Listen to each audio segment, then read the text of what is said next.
Everybody walks into a dealership thinking a five, six, $700 monthly payment is just part of life. But let me tell you something. That mindset is exactly why most people stay broke. What's going on, everybody? My name is Dre, and today I'm going to break down exactly how car dealerships manipulate you, why leasing is almost always a terrible idea, and how you can actually turn your vehicle into something that builds wealth instead of destroying it. I used to work on the sales floor of a dealership, so I've seen every trick firsthand. Let's get into it. First, let's talk about what happens the moment you step onto that lot. The salesperson is not going to ask you how much you want to spend on the car. They are trained, literally trained in meetings every single morning to ask you one specific question. How much can you afford per month? That question is designed to disconnect you from the actual price of the vehicle. You say $450 a month, and suddenly they are not selling you a $25,000 car. They are selling you a payment. And behind the scenes, they can stretch that loan to 72 months, 84 months, sometimes even longer, just to land on that number you gave them. You end up paying $40,000 for a car that was listed at 28. You never even realized it because you were only focused on that monthly number. This is the oldest play in the dealership handbook, and it works on almost everyone. Here is what you should do instead. Before you ever set foot on that lot, download a free auto loan calculator on your phone. There are dozens of them. You punch in the vehicle price, your estimated interest rate, the loan term you actually want, and your down payment. Now you know what the real payment should be. When that salesperson asks you what monthly payment you can handle, you look them in the eye and say, "I'm not here to discuss payments. I'm here to discuss the price of this car." That one sentence changes the entire power dynamic of the negotiation. Now let me expose another trick that costs people thousands, and most buyers have no idea it's even happening.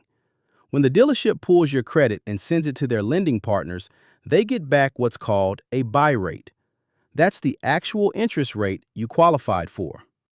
Let's say your buy rate comes back at 4.9%. The finance manager in that back office is under no obligation to give you that rate. They can mark it up to 6, 7, even 9% and pocket the difference as commission. That spread between what the bank approved you for and what you're actually paying is pure profit for the dealership. You would never know unless you walked in with a pre-approval from your own bank or credit union. Always, and I mean always, get pre-approved before you go car shopping. It takes 20 minutes and it can save you thousands of dollars over the life of the loan. But wait, it gets worse. Let me tell you about the finance office. After you've agreed on a price with the salesperson, you get handed off to the finance manager. This person's entire job is to add products to your deal. Gap insurance, extended warranties, paint protection, tire and wheel packages, interior fabric coating, vehicle tracking systems. They present you with 3 or 4 payment options on a sheet, and every single one of those options already has these extras baked in. So when you pick the middle option, thinking you're being reasonable, you've already agreed to pay for things you never asked for.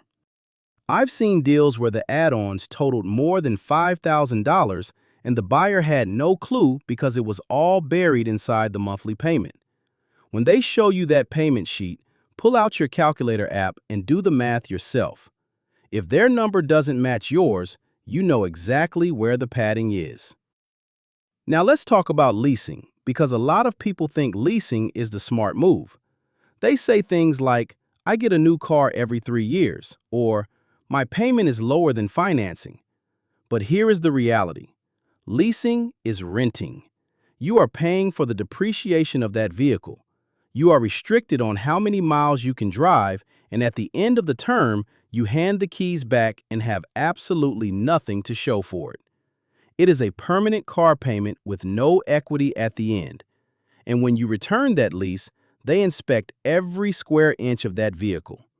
A small scratch on the bumper, a little extra wear on the tires, a tiny ding on the door, and suddenly You owe $1,500 in disposition fees and excess wear charges. I've heard story after story of people returning leased vehicles in near-perfect condition and still getting hit with charges they didn't expect. The lease buyout math almost never works in your favor either. You end up overpaying for a used car that you already drove for 3 years. Leasing keeps you on a treadmill of payments that never ends and never builds any wealth. So what should you actually do? Here's the approach that wealthy people use and almost nobody talks about it. Stop buying brand new cars. A vehicle loses the most value in its first 2 years. Some models lose 20 to 30% of their value the moment they're driven off the lot. By year 2 or 3, that depreciation curve flattens out significantly. So when you buy a car that is 2 to 3 years old, someone else already absorbed the biggest financial hit. You're getting essentially the same vehicle, often still under the original manufacturer warranty, for tens of thousands less. And here's a pro tip.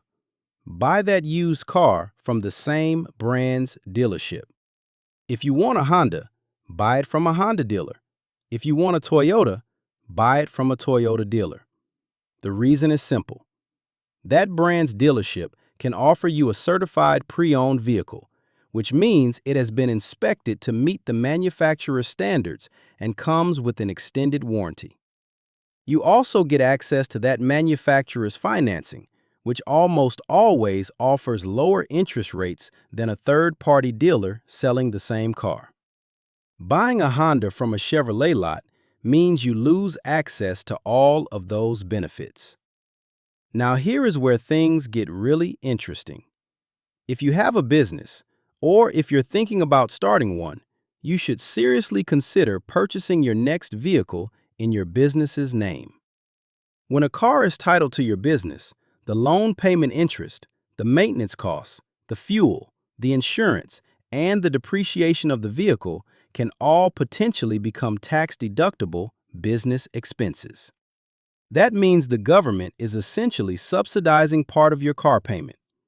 Compare that to buying in your personal name, where every dollar of that car note comes straight out of your after-tax income with zero write-offs. The difference over 5 years can be enormous. We're talking potentially tens of thousands of dollars in tax savings, depending on your situation and how much you use the vehicle for business. There's another layer to this that most people miss. When you finance a vehicle through your business, you're building business credit. That business credit profile becomes an asset in itself. Over time, it allows you to access larger lines of credit, better interest rates, and more funding options that are completely separate from your personal credit score. If something goes wrong with the vehicle or the loan, your personal credit stays protected. This is how sophisticated business owners think about every major purchase. They don't ask, "Is this a good car?" They ask, "How can I make this purchase work for my financial future?" Let me also address the people who say you should just save up and buy a cheap car with cash because that's the financially responsible thing to do. I understand the logic, but I disagree with the philosophy.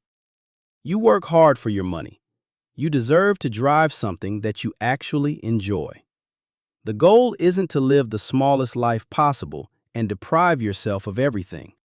The goal is to be strategic. You can drive a nice car and still build wealth if you structure the purchase correctly. Buy used to avoid the depreciation cliff. Finance through your business to unlock tax deductions. Get pre-approved to avoid dealer markups on interest. Skip the lease and actually own the asset. That's how you turn a car from a liability into something that works for you. Think about it this way. That $700 car payment you're making right now in your personal name with a marked up interest rate on a brand new car that's depreciating every single day. What if that same $700 was a business expense, tax deductible, building your business credit, and on a vehicle you bought smart 2 years after it came off the lot. Same car, same lifestyle, completely different financial outcome. That's the difference between thinking like a consumer and thinking like an owner. Stop letting dealerships control the conversation. Stop leasing vehicles you'll never own. Stop buying brand new when someone else can take that depreciation hit for you. And start treating every major purchase like a business decision, because that's exactly what it is. If you found this valuable, make sure you subscribe to the channel so you never miss a video. I'll see you in the next one.